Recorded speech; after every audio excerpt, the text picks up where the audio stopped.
Hello বন্ধুগণ, তোমাদের YouTube চ্যানেলে সকলকে স্বাগত। जो नॉन बेंगली ভিউয়ার্স है आप लोगों का स्वागत है चैनल आप लोगों का है। আমি কিছুক্ষণ আগে একটা ভিডিও আপলোড করেছিলাম ইএসডব্লিউ একটা কেস রিগার্ডিং, যেটা আজকের হাইকোর্টে হিয়ারিং চলছিল রানিং অবস্থায়, মানে রানিং। সেখানে কেউ ওটা বুঝতে পারোনি কমেন্ট করেছো দেখলাম, তো আমি ওটা নিয়ে একটু বলি, তারপর আজকের টপিকে আসছি।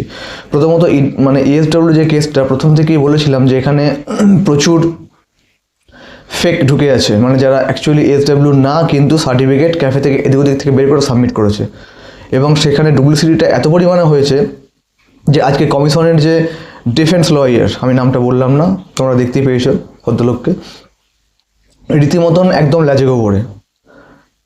কারণ জাস্টিস সিনহা ম্যাডাম এত ক্রস কোশ্চেন্স যে উনি আনসার ওনার কাছে রেডি নেই।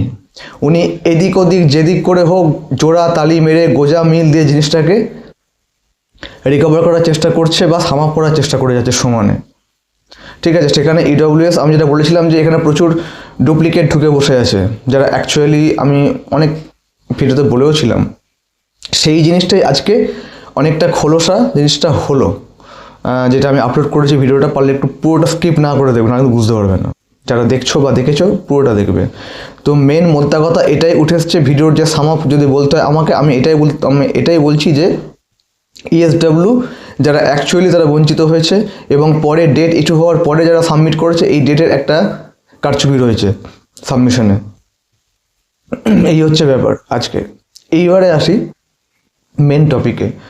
সেটা হচ্ছে যে আমি বারবার একটা কথা বলে চলেছি বা বলছি, সেটা হচ্ছে যে দেখো এই মুহূর্তে আমাদের 10 মার্কসের যে জিনিসটা কোর্টের মধ্যে উঠে এসেছে, 3 তারিখে এসেছিল বা 10 তারিখে মোটামুটি হিয়ারিং, আমার যেটা মনে হচ্ছে হিয়ারিং কিন্তু যে আর্গুমেন্টটা আমাদের অ্যাডভোকেট জেনারেল এজি উনি করছেন, এটা খুব বেশি লেন্দি হবে না।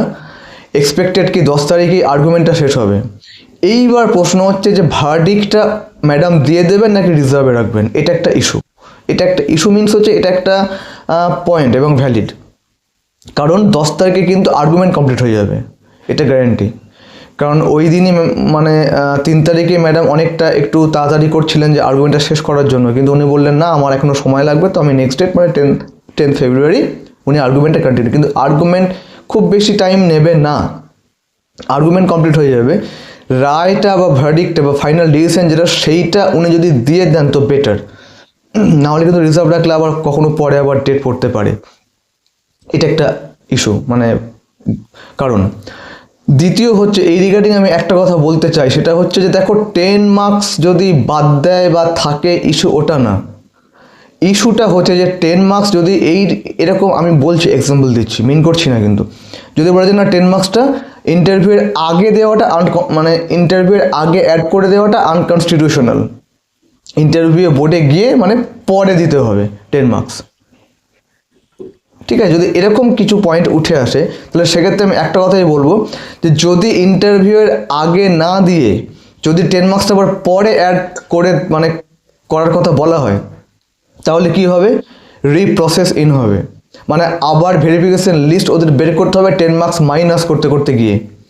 এবং 10 মার্কস মাইনাস করে লিস্ট আপ করা মানেই হচ্ছে কি ফ্রেশার্স সেখানে ঢুকবে, যারা সব কটা বঞ্চিত হয়ে আছে, যারা সব কটা ডিসিভড হয়েছে 10 মার্কসের জন্য, সব তারা একদম চলে আসবে ভেরিফিকেশন লিস্টে।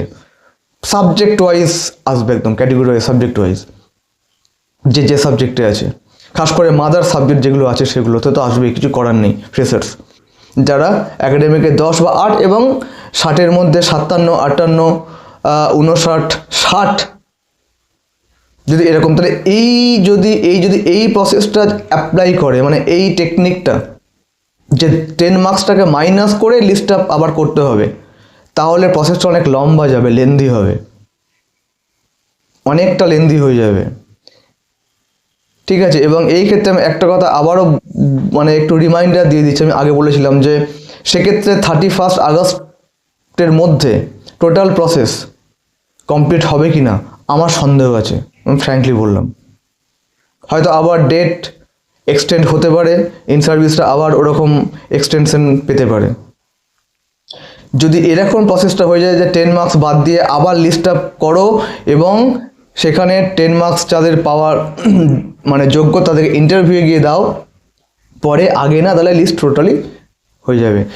তাই জন্য আমি একটা কথা বারবার বলছি যে সবথেকে মক্ষম উপায় এবং সবথেকে বেস্ট ওয়ে এবং ট্রান্সপারেন্ট ওয়ে হচ্ছে panel segregation. Just to segregate the panel, to separate the two panels, that is কোনটা 2016 প্যানেল এবং 2025 প্যানেল, পাতিকতা। তাহলে এক্ষেত্রে 10 মার্কসটা নিয়ে কোনো রকম প্রসেসটা লেন্দি হওয়ার চান্স থাকবে না, উল্টে ভালো হবে, এটা জিনিসটা তাড়াতাড়ি হবে। যে 2016 প্যানেলটাকে আলাদা করে তাদেরকে 10 মার্কস দিয়ে তোমরা জিনিসটা করো, আর 2025 প্যানেলটা আলাদা করো -10 মার্কস, মানে যেটা এখানে ডিজার্ভ, মানে এখানে দেওয়ার কোনো ইস্যু নেই, কারণ এরা সব ফ্রেশার্স। এদের একটা প্যানেল বের করো 25 জন্য, যেহেতু গ্রেজুয়েট দুটো আলাদা, যেহেতু 25 জন্য সিট অ্যালটেড রয়েছে, ওরা পরীক্ষাটা একরকমভাবে নিতে পারে, পরীক্ষাটা দুটোকে জয়েন করিয়ে খিচুড়ি পাকাতেই পারে, কিন্তু গ্রেজুয়েট দুটো আলাদা এবং সিট অ্যালটমেন্ট আলাদা আলাদা, এটা মাথায় রাখতে হবে। তো সেক্ষেত্রে যদি ওই 10 মার্কস আবার পরে অ্যাড করার মানে প্রসিডিওর যদি মেনটেন করে, তাহলে কিন্তু জিনিসটা আমি বলছি লেন্দি হবে। তার থেকে বেটার প্যানেলটাকে সেপারেট করে 2016 যারা ইন্টারভিউ 10-10 ইন্টারভিউ আগে না পড়ে সেটা বুঝে নাও, ঠিক আছে। আর 2025 একটা ভেরিফিকেশন লিস্ট বের করে দাও, ব্যাস গল্প শেষ। এইটুকুনি বলা যায়, এবং এইটা হলেই সব থেকে বেস্ট হয়ে, সব থেকে ভালো।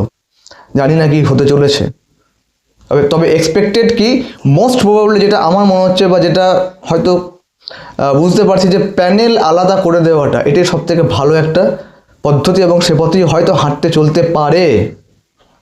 প্যানেলটাকে আলাদা করে দাও, এটাই এই পথে হাঁটতে চলতে পারে প্রসেসটা, যদি জিনিসটাকে 31 আগস্টের মধ্যে কমপ্লিট করতে হয়। কারণ এর পরে আবারও বলছি যে এই ফেব্রুয়ারিতে যেটা বলছে কাউন্সেলিং হবে কি 3rd উইক 4th উইক, কতটা হবে আমার সন্দেহ রয়েছে।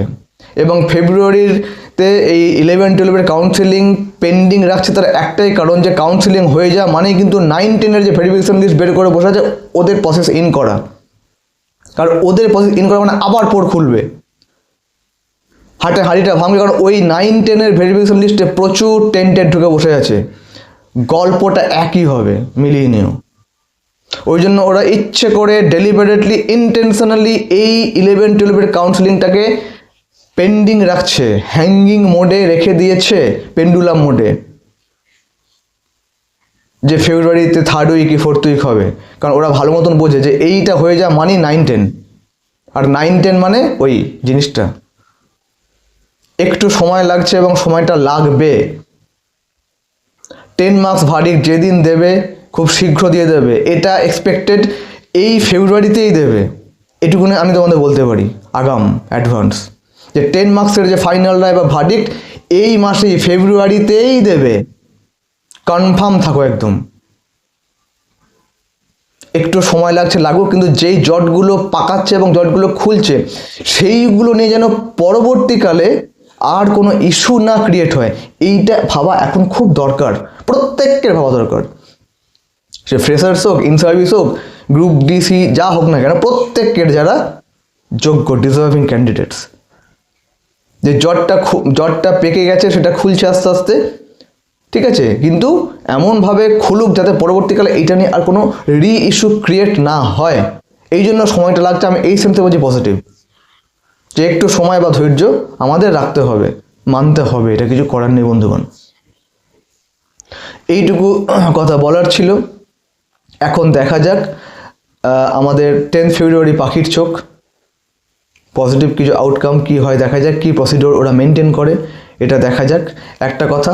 আর একটু রিমাইন্ডার দিয়ে আমি আবারও বলছি যে স্মুথলি কাজটা হবে এটা এক্সপেক্টেড, ঠিক আছে। আর একটা আন্দোলন বা একটা কিছু করা দরকার, ক্যাটেগরি না সবার, যে জানো জিনিসটা প্রসেসটা যেন ভালো করে হয়, যেন ট্রান্সপারেন্সি মেনটেন্ড হয়, এইটা নিয়ে আন্দোলন দরকার সববার। আমি কাউকে এখানে ক্যাটেগরাইজ করছি না, সবাইকে বলছি আমি এটা রিকোয়েস্ট। আমি ঠিক আপডেট দিয়ে দেবো, সময় টাইম এগুলো আমার ডেসক্রিপশন বক্সে আমি আমার টেলিগ্রাম গ্রুপ লিঙ্ক এবং হোয়াটসঅ্যাপ চ্যানেল লিঙ্ক দিয়ে রাখছি, তোমরা ডিসক্রিপশন বক্সে ঢুকে লিঙ্কে ক্লিক করে অ্যাডেড হয়ে যেও। ওখানে কোর্টের আপডেট বা কিছু ডকুমেন্টারি আমি ওখানে দিয়ে থাকি, পেপারস আপডেট। এইটুকুনি বলার ছিল। আর ভালো থেকো, পজিটিভ থাকো এই মুহূর্তে নেগেটিভ হওয়ার কোনো কারণ দেখতে পাচ্ছি না আমি আপাতত। এইটুকুনি বলার ছিল। ওকে।